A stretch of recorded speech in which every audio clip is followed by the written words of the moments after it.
Hello students, welcome to the PNT coaching classes learn easily and smartly. तो आज हम पढ़ने वाले हैं एक शॉर्ट नोट रानी लक्ष्मीबाई पर। तो चलिए करते हैं स्टार्ट। रानी लक्ष्मीबाई के हस्बैंड राजा गंगाधर राव की डेथ हो गई थी।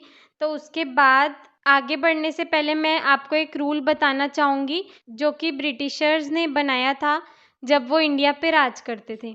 तो जो रानी लक्ष्मीबाई थी, उनके हस्बैंड की डेथ हो जाने के कारण जो झांसी थी वहाँ का कोई राजा नहीं था और राजा की कोई अपनी संतान नहीं थी। संतान मतलब कि कोई अपना पुत्र नहीं था, जिसकी वजह से झांसी का जो राज्य था उसमें राजा नहीं था। और राजा न होने की वजह से ब्रिटिशर्स झांसी को अपने कब्जे में लेना चाहते थे।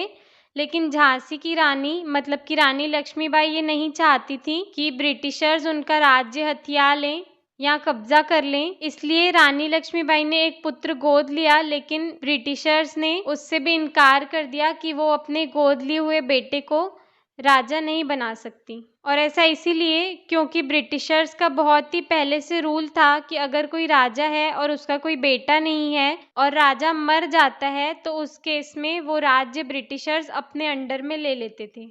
तो जो ब्रिटिश गवर्नमेंट थी, उन्होंने रानी लक्ष्मीबाई के गोद लिए हुए बेटे को थ्रोन मतलब कि सिंहासन मतलब झांसी के सिंहासन पर बिठाने से मना कर दिया, मतलब कि वहाँ का राजा बनाने से मना कर दिया। हियर मतलब होता है कि उत्तराधिकारी, राजा को उत्तराधिकारी भी बोल सकते हैं, या फिर ये बोल सकते हैं कि राजा के मरने के बाद जो राजा बनने के लायक है तो उसको उत्तराधिकारी बोलते हैं, जिसका मतलब हियर होता है।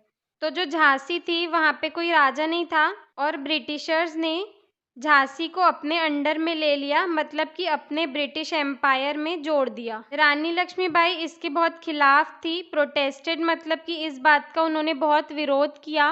वो अपना राज्य नहीं देना चाहती थी, लेकिन ब्रिटिशर्स ने उनका राज्य उनसे छीन लिया और रानी लक्ष्मीबाई इस पर बहुत ही जमकर लड़ी, फायर्सली मतलब कि जमकर बहुत ही जोश के साथ लड़ी। उन्होंने बहुत लड़ाइयाँ लड़ी अपना राज्य वापस पाने के लिए और एट द लास्ट वो हीरोस एक ब्रिटिशर थे, उनसे हारने के बाद, हैविंग डिफीटेड मतलब उनसे हारने के बाद वो कल्पी में लैंड की, मतलब वहाँ पे उतरी, वहाँ पे आई और तात्या टोपे की हेल्प से उन्होंने ग्वालियर को अपने कब्जे में ले लिया। एक्वायर्ड मतलब कि कब्जे में ले लिया।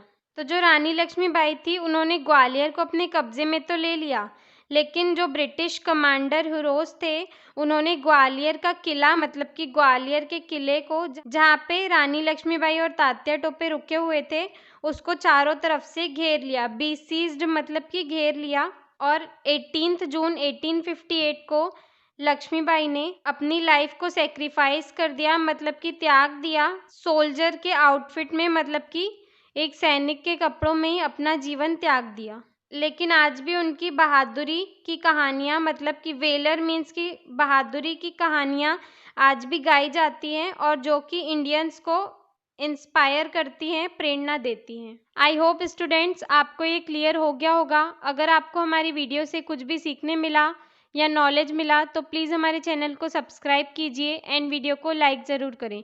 आज के लिए इतना ही। Thank you.